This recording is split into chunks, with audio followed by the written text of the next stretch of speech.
अभी आप लोगों का 13 अप्रैल शिफ्ट 1 का जेई मेंस का पेपर समाप्त हुआ।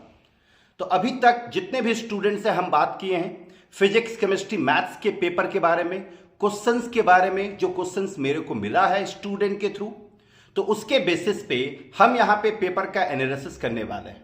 पेपर का एनालिसिस करने के बाद हम बताएंगे कि क्या एक्सपेक्टेड मार्क्स होना चाहिए कि आप आसानी से जेई एडवांस के लिए क्वालिफाई कर जाए। हर एक कैटेगरी के लिए कि सीएमएल में क्या मार्क्स आना चाहिए, ओबीसी के लिए क्या मार्क्स आना चाहिए, एससी, एसटी सब के लिए क्या मार्क्स आना चाहिए कि आप जेई एडवांस के लिए क्वालिफाई कर जाएं, क्या सेफ मार्क्स होना चाहिए। उसके बाद बताएंगे कि 90 परसेंटाइल के लिए कितना मार्क्स चाहिए और 99 परसेंटाइल के लिए कितना मार्क्स चाहिए 13 अप्रैल शिफ्ट 1 के लिए। तो अगर हम बात करें पेपर का कि पेपर कैसा था सर, तो फिजिक्स का जो पेपर था वो आसान आया था। केमिस्ट्री का जो पेपर है वो ट्विस्टेड, केमिस्ट्री का पेपर ट्विस्टेड आ रहा है इस बार। और मैथ्स का पेपर एज यूजुअल लेंदी था। मैथ्स का पेपर हर एक शिफ्ट में इस बार ऑलमोस्ट लेंदी आया है और केमिस्ट्री का पेपर भी जो आ रहा है वो ट्विस्टेड ही आ रहा है। अगर हम फिजिक्स के पेपर की बात करें तो फिजिक्स में 7 क्वेश्चन बहुत आसान क्वेश्चन था जो कि स्टूडेंट आसानी से कर सकते हैं, और बाकी क्वेश्चंस भी जो था वो भी आसान था। अगर स्टूडेंट थोड़ा ढंग से पढ़े हैं, सरफेस में फिजिक्स अगर पढ़े हैं तो आसानी से उसके सोल्यूशन तक पहुंच सकते हैं। केमिस्ट्री में 6 से 7 क्वेश्चन ट्विस्टेड था जो केवल एनसीईआरटी से काम नहीं चलेगा, उसके लिए आपको डीप नॉलेज का जरूरत है। जबकि 4 से 5 क्वेश्चन केमिस्ट्री में भी आसान था जिसको स्टूडेंट आसानी से कर सकते हैं। अगर हम मैथ्स की बात करें तो मैथ्स में 4 क्वेश्चन आसान था, 10 से 11 क्वेश्चन लेंदी था, बाकी क्वेश्चन ऐसा था जो कि स्टूडेंट कर सकते हैं लेकिन फिर भी उसमें आपको थोड़ा टाइम देना पड़ेगा।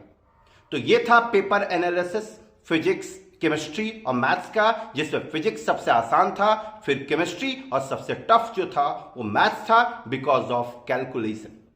अब अगर हम बात करते हैं कि इस पेपर में क्या एक्सपेक्टेड कट ऑफ होना चाहिए, कितना मार्क्स होना चाहिए कि हम सेफ जोन में आ जाए, तो अगर हम बात करें सीएमएल में कॉमन मेरिट लिस्ट में आने के लिए इस पेपर में आपको 74 से 79 के बीच मार्क्स आना होगा। अगर आप 79 मार्क्स ले आते हैं तो आप कंप्लीट सेफ जोन में हैं। ईडब्ल्यूएस वालों को जो मार्क्स चाहिए यहां पे वो 63 से 68, अगर 68 मार्क्स आपका आता है तो आप सेफ जोन में।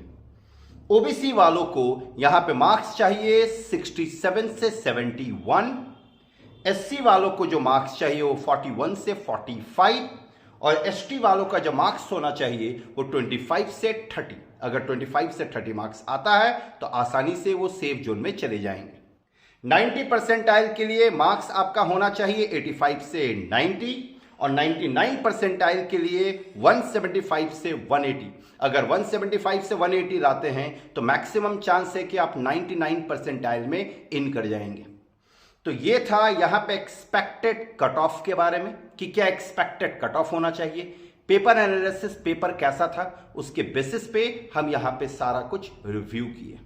Thank you very much.